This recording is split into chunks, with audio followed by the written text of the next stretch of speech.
పవన్ కళ్యాణ్ గారు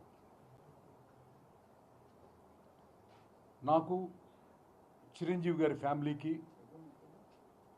చాలా ఆత్మీయులు అనుబంధం ఉంది. వాళ్ళ కుటుంబంలో చిరంజీవి గారికి నేను ఇందిరా అనే ఒక sensational all time record of south Indian film రాసిన వాడిని.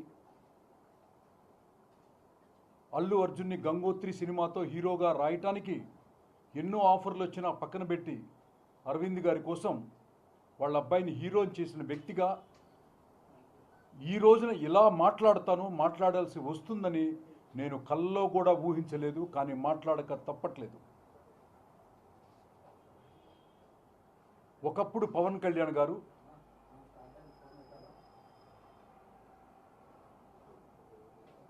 ఏదో ఒక మిడిల్ క్లాస్ ఇదేదో ఒక అసోసియేషన్ ఏదో పెట్టారు, రివాల్వరు బంజారా హిల్స్ పోలీస్ స్టేషన్లో హ్యాండ్ ఓవర్ చేశారు. అప్పటి నుంచి ఆయనకి ఎప్పుడు నేను కథ చెప్పలేదు, ఆయన ఎప్పుడు నన్ను పిలవలేదు. ఆయన ఎందుకంటే తెలుగులో పుట్టినటువంటి టాలెంటెడ్ పీపుల్ని అతి తక్కువ గౌరవించే వ్యక్తుల్లో మొట్టమొదటి వాడు పవన్ కళ్యాణ్ అని నాకు అప్పటి నుంచి తెలుసు. మాకంత అవసరం లేదు, ఆయనకి కూడా మాకంత అవసరం లేదు. అప్పటి నుంచి నేను ఫాలో అవుతూ ఇతనికి సినిమా నటన కంటే కూడా సోషల్గా రెస్పాన్సిబిలిటీ తీసుకొని ఒక రాష్ట్రాన్ని, ఒక దేశాన్ని, ఒక భావాలు కలిగినటువంటి ఇంతకుముందు ఆల్రెడీ ప్రయాణించినటువంటి పెద్దల్లో అడుగు వేసుకుంటూ వెళ్తాడనే దాంట్లో సినిమా ఫీల్డ్లో పెద్ద ఫోకస్ ఆయనకి లేదు. మేము కూడా పెద్ద పెట్టలేదు, ఆయన సినిమాలు పెద్ద చూడలేదు నేను. సో కానీ నిన్న మాట్లాడిన మాటలు, ఇంతకుముందు మాట్లాడిన మాటలు ఏవో చిన్న పొరపత్యాలు ఉన్నా కూడా అవన్నీ పెద్ద కన్సిడర్ చేయగలిగినవి కాదు. కానీ కృష్ణా జిల్లాలో నిన్న మాట్లాడిన మాటలు, మొన్న మాట్లాడిన మాటలు, ఆయన ఏ పార్టీతో మిక్స్ అయిపోయి ప్రయాణం చేస్తున్నాడు అనేది నెక్స్ట్ చాప్టర్కి వస్తాను. ఫస్ట్ నిన్న మాట్లాడిన మాటలు ఏంటంటే, కేసీఆర్ గారు రిటర్న్ గిఫ్ట్ మీరు మాకు ఇవ్వద్దు.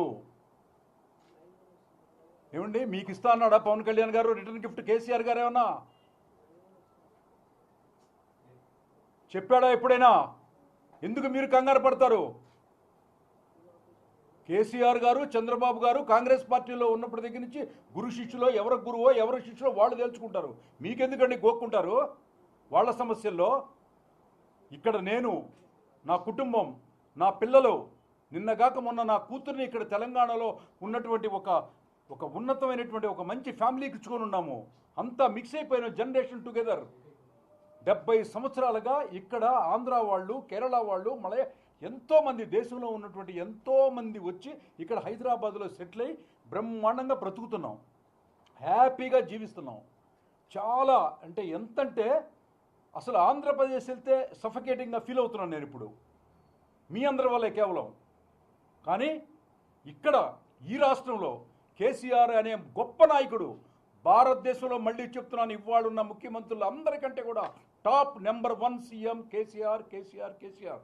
ఆ తర్వాత రాబోయేది కూడా కేటీఆర్.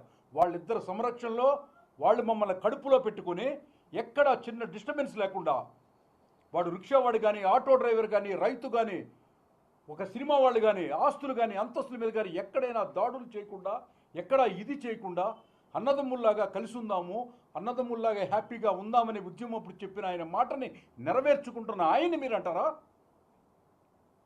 ఇవాళ మేము పిలుపునిస్తే సెటిలర్స్ అందరూ మీకు వ్యతిరేకంగా నిలబడతాను కూడా మాకు నిన్నటి నుంచి కొన్ని వేల కాల్స్ వచ్చాయి. నాకు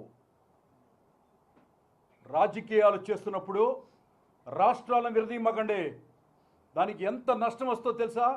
రేపు ఇదే బంజారా హిల్స్ పోలీస్ స్టేషన్లో నా కొడుక్కో, నా మనవడికో, నా మనవరాలకో, నా చెల్లెలకో, నా కూతురుకో కష్టం వచ్చి వెళ్తే ఆ పోలీస్ ఆఫీసర్, ఏమయ్యా ఆంధ్ర వాళ్ళు మీరు మా పోలీసు వ్యవస్థ మీద నమ్మకం లేదని చంద్రబాబు నాయుడు అంటాడు. ఏంటి ఇంకొక వ్యవస్థ మీద నమ్మకం లేదని పవన్ కళ్యాణ్ గారు మాట్లాడతారు. ఏంటండి చిన్న చూపు చూస్తే నువ్వొచ్చి కాపాడతాడా? ఎవరొచ్చి కాపాడతారు? 20 రోజుల క్రితం వచ్చినటువంటి నాగబాబుని మీ అన్న కాపాడతాడా?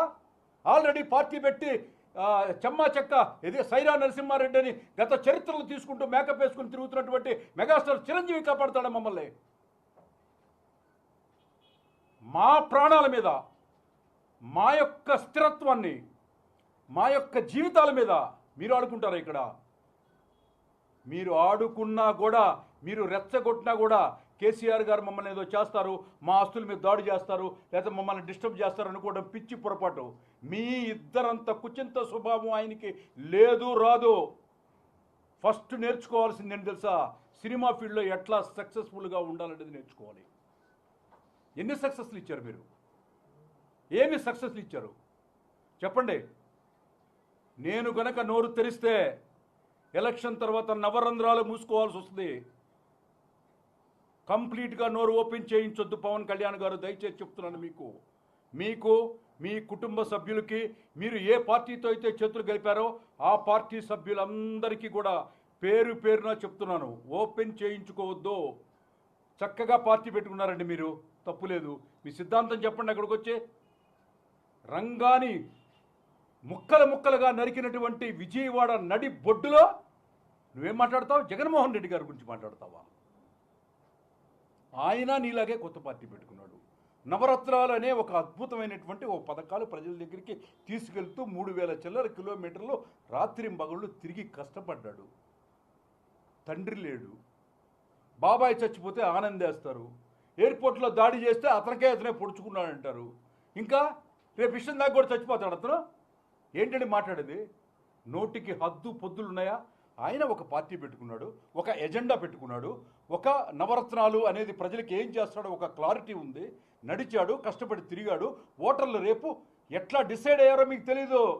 మే 22, 23 తారీఖు టీవీల ముందు కూర్చుంటే గుండెలు పగిలిపోతాయి ఒక్కొక్కరికి. అంత మెజార్టీతో గెలవబోతున్నాడు.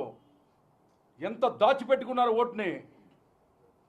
నేను అప్పటికే ఇప్పటికీ మళ్ళీ చెప్తున్నాను, ఇంతవరకు నా క్యాస్ట్ ఏదో ఎంటైర్ ఆంధ్ర రాష్ట్రంలో కానీ 2 రాష్ట్రాల సినిమా ఫీల్డ్లో ఎవ్వరికీ కూడా నా కులమేంటో తెలియదు. ఇప్పుడు చెప్తున్నాను, నేను పవన్ కళ్యాణ్ గారు మీలాగే కాపు బిడ్డని. మా ఇంటి పేరు ఆకుల చిన్ని కృష్ణ, మాది తెనాలి నడిబొడ్డు. మా ఇంటి పేరు మీదే మా తెనాల్లో మార్కెట్లో ఆకులు వారి వీధి ఉంది. అంత మంచి గొప్ప ఫ్యామిలీలో పుట్టిన వ్యక్తిని నేను, గుర్తుపెట్టుకోండి. కానీ ఎప్పుడు క్యాస్ట్ గురించి మాట్లాడలేదు. మీరు అనుకుంటున్నారేమో, టిక్కెట్ కొన్న ప్రతి ఒక్కడు 100 టిక్కెట్లో 75% కాపు కులస్తులే. ఆ కాపు కులస్తులు ఓట్లు కొని వాటిని తీసుకొని కోటీశ్వరులు అయిపోయి కోట్ల రూపాయలు సంపాదించి ఎవరికైనా ఒక ఇండస్ట్రీ పెట్టారా మీరు?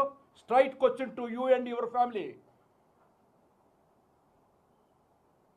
ఒక ఫిలిం స్టూడియో పెట్టారా? ఎవరికైనా మీ సినిమా చూసినటువంటి ఎవరికైనా మీరేనా నటులు? మీ అభిమానుల్లో నటులు లేరా? డాన్సర్లు లేరా? ఫైటర్లు లేరా? నటించేవాళ్ళు లేరా? ఎవరికైనా ఇన్ని సంవత్సరాల 30 సంవత్సరాల చరిత్రలో ఇన్నాళ్ళైంది ఇండస్ట్రీకి వచ్చి, ఇన్ని సంవత్సరాలు అయింది సీనియారిటీని మాట్లాడే మీకు ఎప్పుడు కూడా సినిమా చూసే వాళ్ళలో కూడా కళాకారులు ఉంటాడని మీకు ఎప్పుడు అనిపించలేదా?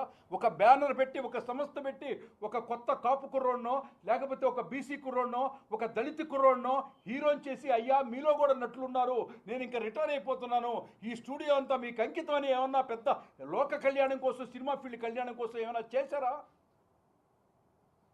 ఆఫ్టర్ ఎలక్షన్ నేను చేయబోతున్నాను. ఒక రిక్షావాడు, ఒక కార్మికుడు, ఒక లారీ డ్రైవర్ అయినా సరే ఎంతోమంది మీలో కూడా హీరోలు ఉన్నారు. నా కులస్తులు కానీ, బీసీలు కానీ, దళితులు కానీ అందరికీ ఒక ప్లాట్ఫామ్ ఏర్పరచడానికి చిన్ని కృష్ణ స్టూడియోస్ నిర్మించాను. ఈ ఎలక్షన్ హడావుడిలో దాన్ని అనౌన్స్ చేయలేదు తప్ప నేను చేస్తాను, గుర్తుపెట్టుకోండి.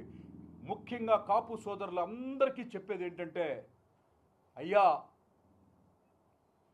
మీలాగే మేము ఇష్టపడ్డాం, మీలాగే మేము ప్రేమించాం, మీకంటే ఎక్కువ కష్టపడి నేను ఇంద్ర అనే ఆల్ టైమ్ రికార్డు రాశాను. ఇంతవరకు నా బిడ్డల సాక్షిగా, ముక్కోటి దేవతల సాక్షిగా చెప్తున్నాను, ఇస్తరాకేసి అన్నం పెట్టలేదయ్యా, 10 రూపాయలు బాల్ పెన్ ఇవ్వలేదయ్యా తోటి కులస్తుడికి. వాళ్ళేంటరయ్యా బాబు మీకు పీకేది? మీరు నమ్మొద్దు. దయచేసి మీరు మీ జీవితాలని ఇంకొకసారి మీరు మోసపోవద్దని ఒక కాపు సోదరుడిగా చెప్తున్నాను. మీకు మీ జీవితాలకి మంచి జరగాలంటే ఖచ్చితంగా జగన్మోహన్ రెడ్డి గారికి మీరు ఓటు వేయాల ఆవశ్యకత ఉంది. ఎలక్షన్ అయిపోతే మళ్ళీ కనపడరు, మేకప్ వేసుకునే వాళ్ళు మాత్రం నమ్మొద్దు.